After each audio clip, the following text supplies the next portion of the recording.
2018 में ठगी के आंकड़े, हर रोज 24 शिकायतें, यानी हर घंटे एक शिकायत। 2017 से पहले की करीब 17,000 शिकायतें पेंडिंग। नमस्कार, मैं अनुज मौर्य आई चौक में आपका स्वागत करता हूं। 2018 में अभी तक 1 करोड़ से अधिक वाली 18,000 शिकायतें कंज्यूमर फोरम तक पहुंच चुकी हैं, जिनमें से 17,000 शिकायतें ऐसी हैं जो 2017 में दर्ज कराई गई थी और अभी तक पेंडिंग है। ई कॉमर्स से ठगी की सबसे अधिक करीब 35% शिकायतें सामने आई हैं। 14% शिकायतों के साथ मोबाइल और टेलीकॉम सेक्टर दूसरे नंबर पर है। वहीं तीसरे नंबर पर है बीमा और इंश्योरेंस कंपनियां, जिनसे करीब 10% शिकायतें सामने आई हैं। प्रॉपर्टी और नापतोल को लेकर भी 2-2% शिकायतें दर्ज कराई गई हैं। इसके अलावा अन्य सभी क्षेत्रों को मिलाकर करीब 37% शिकायतें कंज्यूमर फोरम में दर्ज हुई हैं। सुबह आंख खुलने से लेकर रात को सोने तक एक इंसान ग्राहक होता है। घर में बिजली, पानी, इंटरनेट की सुविधा इस्तेमाल करने वाला ग्राहक, घर से बाहर निकलते ही टैक्सी, ऑटो या पब्लिक ट्रांसपोर्ट इस्तेमाल करने वाला ग्राहक, ऑफिस पहुंचते ही कैंटीन से खाना खरीदने वाला ग्राहक और मॉल से शॉपिंग करने वाला ग्राहक। लेकिन भगवान माने जाने वाले इस ग्राहक को भी कंपनियां ठग लेती हैं और फिर शिकायत दर्ज करानी पड़ती है। तो आइए जान लेते हैं किस किस तरह की शिकायतें आती हैं कंज्यूमर फोरम में। सबसे अधिक शिकायतें आती हैं ई कॉमर्स कंपनियों के खिलाफ। ऑनलाइन शॉपिंग में जैसा सामान दिखता है वैसा मिलता नहीं। कई बार ऑर्डर प्लेस कर दिया जाता है, लेकिन पैसे फंस जाते हैं और प्रोडक्ट नहीं पहुंचता।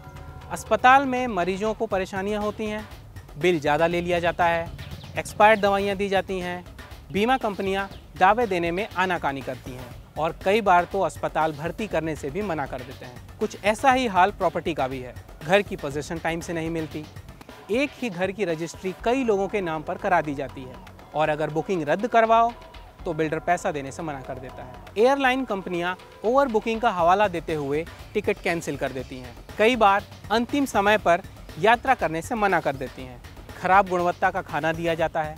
TDR फाइल करने के बावजूद समय से रिफंड नहीं मिलता है। सर्विस सेंटर्स का हाल भी कुछ ऐसा ही है। वारंटी में होने के बावजूद मोबाइल रिपेयर नहीं किया जाता। समय से मोबाइल रिपेयर करके ग्राहक को नहीं दिया जाता, या कोई बड़ी खराबी आ गई तो उसे बनाने से मना कर दिया जाता है। कार की सर्विस के समय भी समय से कार की डिलीवरी नहीं दी जाती। कई बार ग्राहक को बिना बताए ही कुछ पार्ट्स बदल दिए जाते हैं और उसका पैसा बिल में जोड़ दिया जाता है।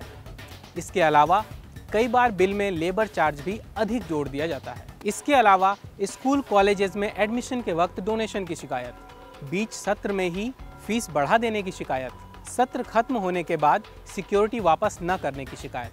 तो फिर हमें दिक्कत आए तो हम जाएं कहां? सबसे पहले बात करते हैं उपभोक्ता शिकायत निवारण फोरम के बारे में, जहां पर आप 20 लाख तक के दावे कर सकते हैं। अगर दावा इससे भी बड़ा है तो आप राज्य उपभोक्ता शिकायत निवारण फोरम में जा सकते हैं, जहां पर 1 करोड़ तक के दावे की सुनवाई के लिए आवेदन किया जा सकता है।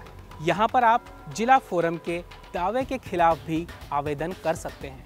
अगर मामला इससे भी बड़ा है तो आप राष्ट्रीय उपभोक्ता शिकायत निवारण फोरम में जाइए, जहाँ पर 1 करोड़ से अधिक के दावों की सुनवाई की जाती है।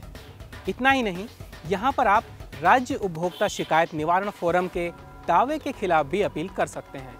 अब सवाल ये उठता है कि आखिर शिकायत दर्ज कराएं कहाँ पर? आपके पास अपनी शिकायत दर्ज कराने के 2 विकल्प हैं। पहला है ऑनलाइन और दूसरा है टेलीफोन हेल्पलाइन। अगर आप ऑनलाइन शिकायत दर्ज कराना चाहते हैं तो इसके लिए आपको कंज्यूमर फोरम की वेबसाइट consumerhelpline.gov.in पर जाना होगा।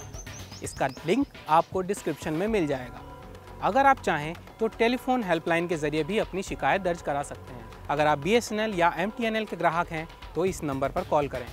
अगर आप किसी और कंपनी का सिम इस्तेमाल करते हैं तो आप इन किसी भी नंबर्स पर कॉल कर सकते हैं। इतना ही नहीं, आप चाहें तो अपनी शिकायत इस नंबर पर मैसेज करके भी दर्ज करा सकते हैं।